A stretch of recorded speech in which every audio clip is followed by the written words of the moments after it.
I was running if I can. I probably can, but I want to insult just as a precaution and keep you slowed. Yeah, that's much better. He's gonna die. Or not. Any more damage I do to you, my dear. Like this. Oh, that's bad. Oh my goodness, that's very bad. Why can't we stop and negotiate?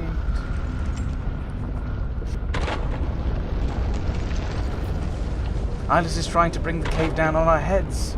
Zephyr screams. I can stop her, but it... The Vulcar abruptly grows quiet and scans the people, running for their lives. Just keep them all together, Nichols. Here, Valka Zephyr, the young man says, helping an older woman to her feet nearby. Zephyr grabs Nichols and whispers to him. The young man's eyes goes wide, but he nods solemnly. Turns to him and says, Thanks for making me feel like I had a chance. A large rock falls nearby and stumbles away, back towards Ilis. Nichols begins tracing a pattern in the air.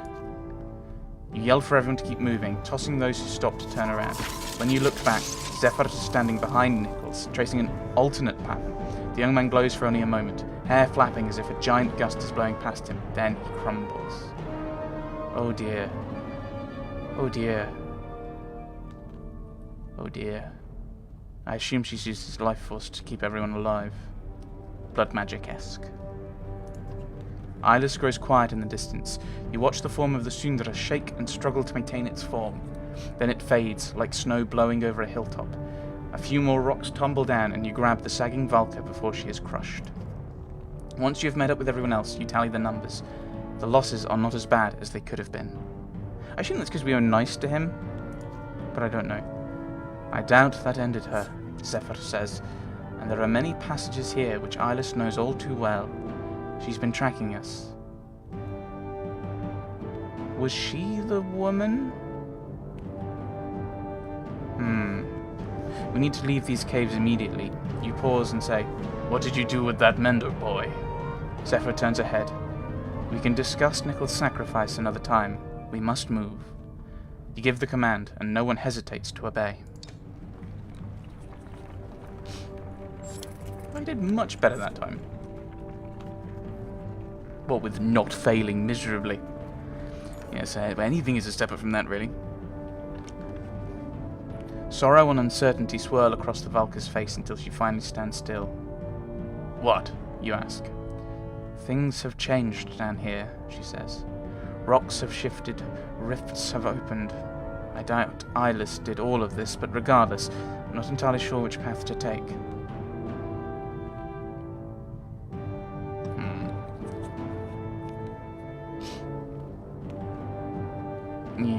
Get us to the surface. That could lead us bad places. Send scouts ahead. Yeah, send scouts ahead. We'll say it's for forage. I mean, that's not what's going to happen. We're just going to do it, and people will panic. Send scouts ahead. Scouts, you say, and the ravens near you group up instantly. You send them ahead. They'll at least give us something to go on, you tell Zephyr. Bolvark, all around us, Volker shouts. You peer into the darkness and see something approaching which resembles a dredge, a morbidly warped dredge. A woman runs to grab her child, but the thing cleaves both of them with a strange weapon. The bodies blacken and twist upon the ground. Don't fall to these beasts, you shout, charging into the enemy. I assume this is a kind of trappy situation where it's going to happen regardless. We will bring Ollie along. Oh,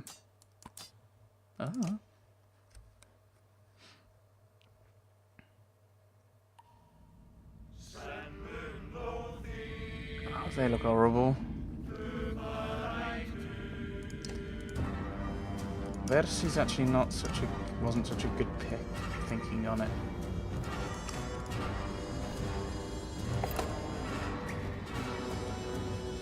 Oh, right, yeah, of course I put you first. I remember.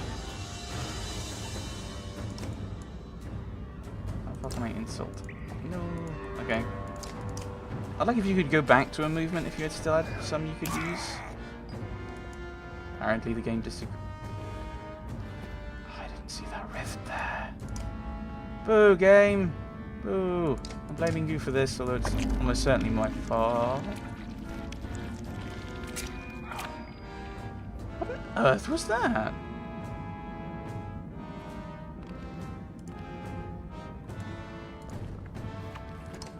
Oh, if I use too many abilities? Oh, if I... No! I was just thinking, I was about to correct that, and it wouldn't, and then I pressed the wrong button. But...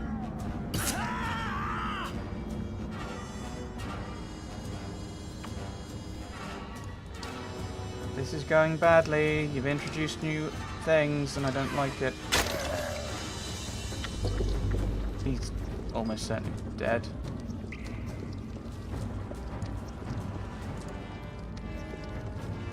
Gaining strength, that's bad.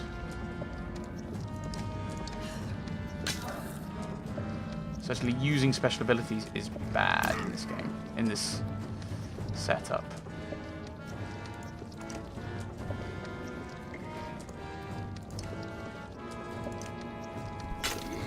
Stop it. I said stop it. Thank you. I don't think I can insult far enough to mess with these guys. I might be able to get you if I go all the way, but then I'm using all my willpower on that.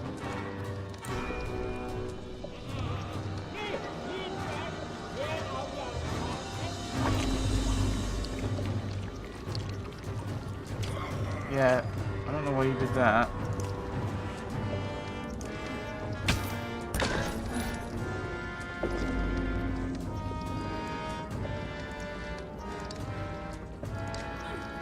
Keep breaking that armor. This is bad. Oh, he's dead. Okay. I'm not sure I like. Here is a new thing. And then on this fight, here is another new thing. It's like...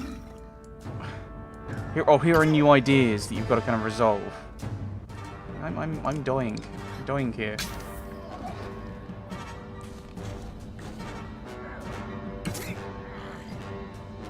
Why are you doing more... why are you doing more damage? For no reason. Like... I don't think they're using their willpower. Oh, maybe they are using their willpower. Ah, I see. They're using their willpower. So you almost kind of need them to be doing it.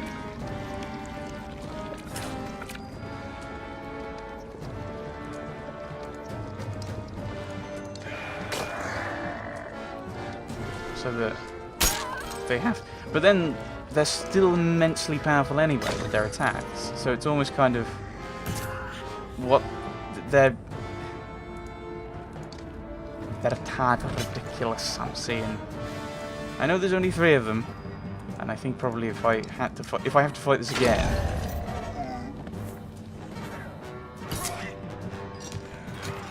No, why would I do that?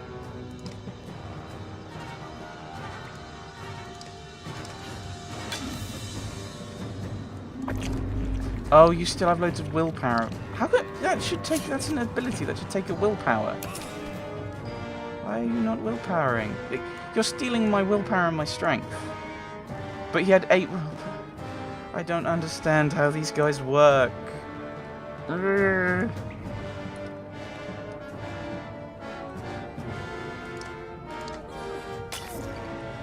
I'm gonna die. Just get it over and done with. And I'm dead. How am I not? Why didn't you kill me? Why are you stupid? Oh, because you're going to kill me anyway, aren't you? Oh, I've got to show off all my abilities. Renan grows. Zephyr's injured. Bercy's injured. Everyone's injured. Thank you. Yes, I... look at your failure. Like, yes, I know everyone's injured. It's because I got defeated. I'm aware of this.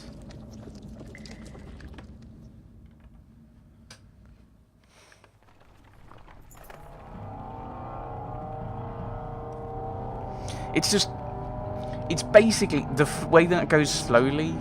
And when it's only 1 or 2 guys, it's like, okay, fair enough. Like that, it's basically going, look, you're rubbish.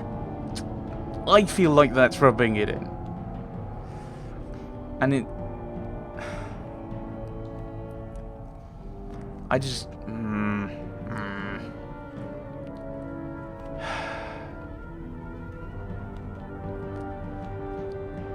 It's basically, here are 3 really strong enemies. And there's probably, like, maybe if I'd picked a different option, it wouldn't have been as hard. But still, there's that kind of... We've just had a really hard fight. And kind of the logical extension of that is then you have a slightly lighter fight. And it's just kind of gone, oh, we're ramping it up even more. Just, well, well, here are these new ideas, like not using willpower, and we're not going to tell you about it until they don't actually tell you any of the abilities. You have to go and look for them. You have to look at them, which is kind of logical to do, to look at their abilities, but it's sometimes you're not even doing it. A deep hum fills the air and the creatures shake violently, killing clansmen around them before lumbering away into the dark. Zephyr is scanning the surroundings, fear and curiosity apparent on her face. Look, she points to the edge of a torch's light. To the side of the path is a wounded dredge Stonesinger. You draw your axes, but Zephyr begins to hum. The Stonesinger responds. Okay. Those creatures were like nothing I've seen before. They looked like some kind of dredge to me. So does this one. This one is a mender of sorts. You know one of these slags? I know quite a few. Volker gasps and you find yourself growling, but Zephyr ignores the response. Yeah, negotiate with them. She makes a dull noise, almost a hum. The Stonesinger responds in kind. He says, greetings, and that he dreamed of you? All of the clansmen and fighters back away and whisper. She's talking to it. She's fain talking to it. Kill it, right. Yes, let's kill it in front of my boss, essentially. And the dream thing is, this is... Ask it where those things were, what those things were. Volker again makes unfamiliar sounds like a skald trying to find the right tune, and the Stonesinger responds. He says they are a nightmare, then something about mercy, and he thanks you. Their language is difficult for me, but I can learn more from him once he's healed. And where do you plan to heal him? In a cart on our way to Manahar. Volker turns and stares at you.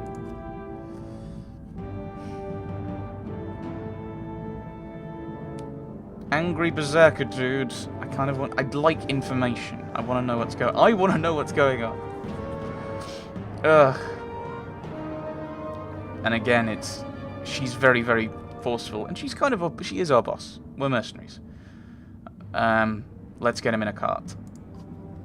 This is a mistake. This isn't like you. We kill those things, not invite them into camp. Shieldmaiden walks off instead of saying anything else. Zephyr looks at you. She'll get over it. Zephyr thanks you again as the Stonesinger is lifted into a cart. He hums something you cannot understand. Yet.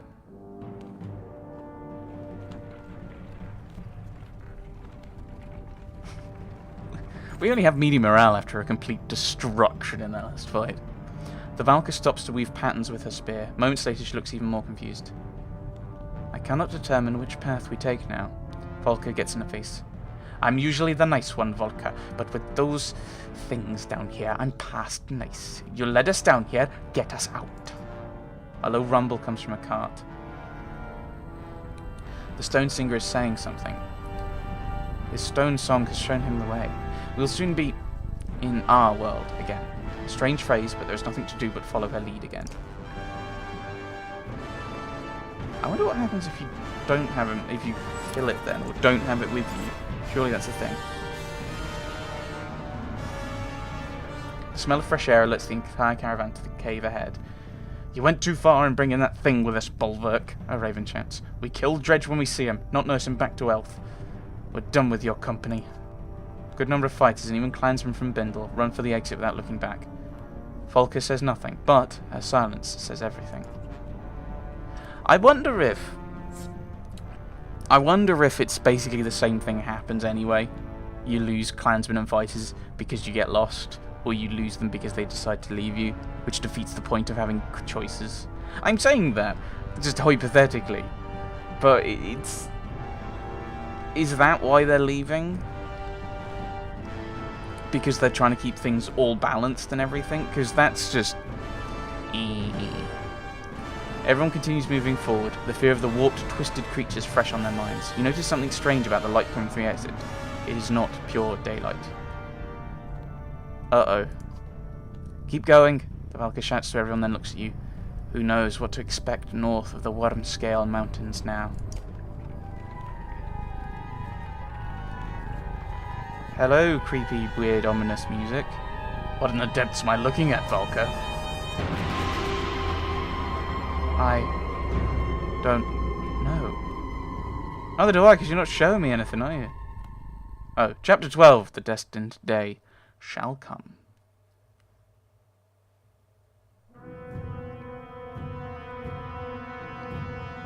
Fingernail wield.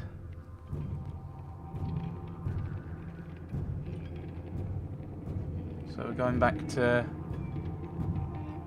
Oh, we're kind of on a line then, are we? Oh, so we've gone to... I was looking at the map, thank you very much. It looks like everyone's almost ready to move out, Ivor says, walking away. We're about as patched up as we can expect to be out here. If you have any other business to handle before we leave, now's the time. He tosses aside a whittled stick. And I doubt we'll get out of here without talking to that old man again. I think his name's Yossor. Seems he's the temporary leader since the governor was killed.